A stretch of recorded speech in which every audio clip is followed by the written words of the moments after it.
a mulher que moldou os maiores filósofos da Grécia. O nome de Aspásia quase nunca aparece nos livros escolares, mas sua sombra atravessa um dos períodos mais decisivos da história ocidental. Em Atenas, no século V a.C., quando a democracia ainda era uma experiência frágil e a palavra tinha o peso de uma arma, uma mulher estrangeira passou a frequentar os círculos mais poderosos da cidade. Não empunhava espadas, não comandava exércitos, não ocupava cargos oficiais. Ainda assim, sua presença provocava admiração, escândalo e medo. Há relatos de homens atravessando a cidade apenas para ouvi-la falar, de políticos buscando sua opinião antes de decisões públicas, de filósofos citando seus ensinamentos sem pronunciar seu nome. Quem era essa mulher capaz de influenciar um mundo que oficialmente a excluía? O mistério cresce quando se percebe que quase tudo o que sabemos sobre Aspásia chega até nós, filtrado por homens, muitos deles hostis. Ela surge em discursos, sátiras, acusações judiciais e diálogos filosóficos, nunca em um texto assinado por ela mesma. Ainda assim, sua marca é profunda demais para ser ignorada. Entender a vida de Aspásia não é apenas resgatar uma personagem esquecida, mas observar de perto como ideias nascem, circulam e sobrevivem mesmo quando seus autores são silenciados. E talvez seja justamente esse silêncio que torne sua história tão urgente hoje, abrindo um caminho que começa nas ruas de Atenas e ainda ecoa no presente. Para compreender Aspásia, é preciso entrar na Atenas do chamado Século de Ouro, uma cidade em transformação acelerada. As muralhas protegiam um centro urbano vibrante, onde artesãos, marinheiros, comerciantes e escravizados se misturavam em ruas estreitas e barulhentas. No coração político, a ágora fervilhava de debates, acusações e promessas. A democracia ateniense, embora celebrada, era restrita. Apenas homens livres, nascidos de pais atenienses, participavam. Mulheres cidadãs viviam majoritariamente confinadas ao espaço doméstico, longe da vida pública. Estrangeiros, chamados de metecos, pagavam impostos especiais e não tinham direitos políticos. Ao mesmo tempo, Atenas disputava poder com outras cidades gregas, liderava a Liga de Delos e se envolvia em conflitos que culminariam na devastadora Guerra do Peloponeso. Era um mundo onde a retórica definia destinos, onde convencer era tão importante quanto vencer. Sofistas ensinavam a arte da palavra, filósofos questionavam valores antigos e poetas satirizavam figuras públicas sem piedade. Nesse cenário intenso, qualquer voz capaz de influenciar discursos e decisões ganhava importância descomunal, mas o espaço para mulheres nesse jogo era praticamente inexistente. É nesse contraste que Aspásia se destaca, surgindo como uma presença improvável em um tabuleiro que parecia não ter lugar para ela. Aspásia nasceu em Mileto, uma cidade jônica na costa da Ásia Menor, conhecida por sua tradição intelectual e contato com diferentes culturas. Os registros indicam que Mileto oferecia às mulheres uma educação menos restritiva do que Atenas, o que pode ter sido decisivo para sua formação. Não sabemos detalhes íntimos de sua infância, mas fontes antigas sugerem que ela teve acesso ao estudo da retórica, da filosofia e da música, algo raro para mulheres da época. Em algum momento ainda jovem, Aspásia deixou Mileto e viajou para Atenas. A travessia não era apenas geográfica, mas social. Ela chegava como estrangeira a uma cidade que valorizava profundamente a origem. Em Atenas, sua condição de meteca a excluía de direitos formais, mas também lhe dava uma liberdade incomum às mulheres cidadãs, especialmente no campo intelectual e social. Esse paradoxo moldaria suas escolhas futuras. Aspásia começou a frequentar círculos de discussão e, pouco a pouco, construiu uma reputação baseada em sua inteligência e capacidade de argumentação. Não há indícios de que tenha buscado poder de forma explícita. Ainda assim, suas palavras começaram a circular, E com elas surgia algo perigoso. A possibilidade de uma mulher influenciar ideias em um mundo que se definia pela palavra masculina. A grande virada na vida de Aspásia acontece quando ela se aproxima de Péricles, o estadista mais influente de Atenas. Péricles não era apenas um político habilidoso, era o rosto da democracia ateniense, o homem por trás de grandes obras públicas e estratégias militares. Os relatos indicam que a relação entre eles foi profunda e duradoura, rompendo convenções sociais. Aspásia não era sua esposa formal, mas viveu ao seu lado e participou de seu círculo intelectual. A casa de Aspásia passou a ser descrita como um espaço de encontros, onde políticos, filósofos e artistas se reuniam para conversar. Platão e Xenofonte, em textos posteriores, sugerem que Sócrates frequentava esse ambiente. Alguns chegam a atribuir a Aspásia influência direta sobre a retórica de Péricles, inclusive em discursos célebres. Essa proximidade, porém, trouxe riscos. Em uma sociedade desconfiada, uma mulher estrangeira ao lado do homem mais poderoso de Atenas era um alvo fácil.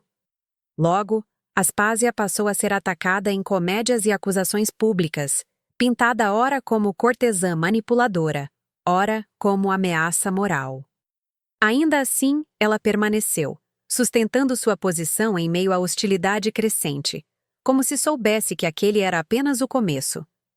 À medida que Atenas se envolvia em conflitos cada vez mais intensos, a pressão sobre Péricles e seu círculo aumentava. Aspásia não estava isolada desses acontecimentos. Há relatos de que ela foi formalmente acusada de impiedade, um crime grave que podia levar ao exílio ou à morte. Segundo fontes antigas, Péricles teria se defendido pessoalmente, algo incomum e revelador do vínculo entre eles. Ao mesmo tempo, comediógrafos como Aristófanes usavam o teatro para atacá-la, associando-a a decisões políticas controversas e até à guerra. Essas representações moldaram por séculos a imagem de Aspásia, misturando fato e caricatura. Apesar disso, sua casa continuava a ser um espaço de diálogo. Aspásia seguia ensinando retórica, aconselhando e debatendo. Cada palavra dita por ela parecia carregar um risco. Cada encontro podia ser interpretado como conspiração.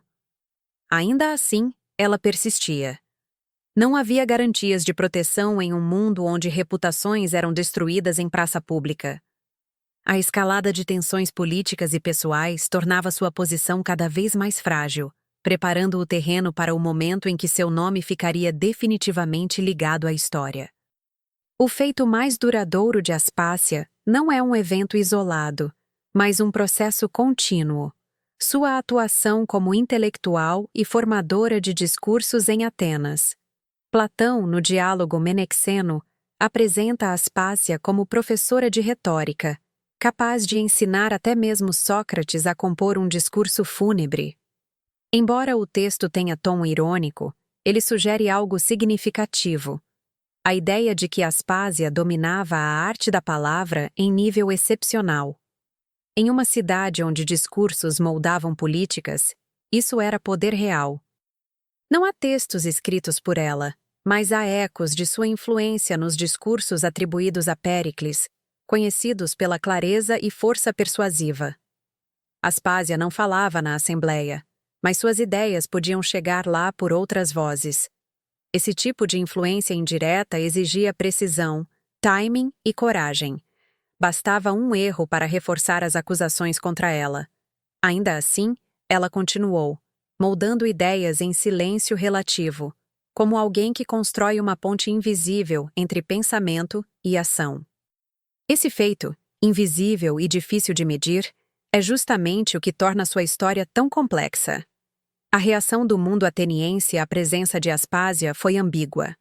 Alguns a admiravam profundamente, buscando sua companhia e seus conselhos. Outros a viam como uma ameaça à ordem social. Após a morte de Péricles, durante a peste que assolou Atenas, Aspásia desaparece em grande parte dos registros. Sabe-se que ela teria se relacionado posteriormente com outro político, Lísicles, que ascendeu ao poder apesar de origem humilde, o que levou alguns a sugerirem novamente sua influência. No entanto, o reconhecimento oficial jamais veio. Ao contrário, sua memória foi moldada por piadas, acusações e silêncios. Filósofos a mencionaram de forma indireta, historiadores a trataram como figura secundária. O impacto prático de sua atuação ficou diluído, mas não apagado. Ideias ensinadas, discursos moldados e debates influenciados continuaram a circular sem seu nome. Esse apagamento gradual não foi acidental, mas resultado de uma tradição que registrava feitos masculinos e relegava mulheres ao rodapé da história. Ainda assim, o rastro de Aspásia permaneceu, esperando ser reconstruído. O custo humano dessa trajetória foi alto. Aspásia viveu sob constante escrutínio, alvo de suspeitas e ataques pessoais. Sua vida privada foi exposta e distorcida em comédias e rumores. A perda de Péricles não foi apenas emocional, mas também política, deixando-a mais vulnerável. Não há relatos detalhados de seus últimos anos, o que sugere um apagamento deliberado ou uma retirada forçada da vida pública. Viver como intelectual sem reconhecimento formal significava também não ter proteção institucional. Cada relação, cada ensinamento, carregava o peso da precariedade. Aspásia pagou o preço de existir fora das categorias aceitáveis de sua época. Não era esposa legítima, não era cidadã, não era silenciosa. Esse custo, invisível nos grandes relatos históricos, aparece nas lacunas, nas ausências, nas perguntas sem resposta que cercam sua vida. E talvez seja nessas ausências que seu drama humano se revele com mais força. O legado de Aspásia atravessa séculos de forma sutil. Ela se tornou símbolo de uma influência intelectual feminina anterior aos registros formais. Sua história desafia a ideia de que mulheres estavam totalmente ausentes da vida intelectual antiga. Ao ser citada por Platão e outros autores, mesmo que de maneira ambígua, Aspásia sobreviveu no debate filosófico. Seu exemplo ajuda historiadores a repensarem como o conhecimento circulava e quem tinha acesso a ele. Hoje, seu nome aparece em estudos sobre retórica, filosofia e história das mulheres, não como exceção isolada, mas como evidência de uma presença sistematicamente ignorada. O mundo atual ainda carrega as consequências desse apagamento, ao precisar reconstruir trajetórias a partir de fragmentos.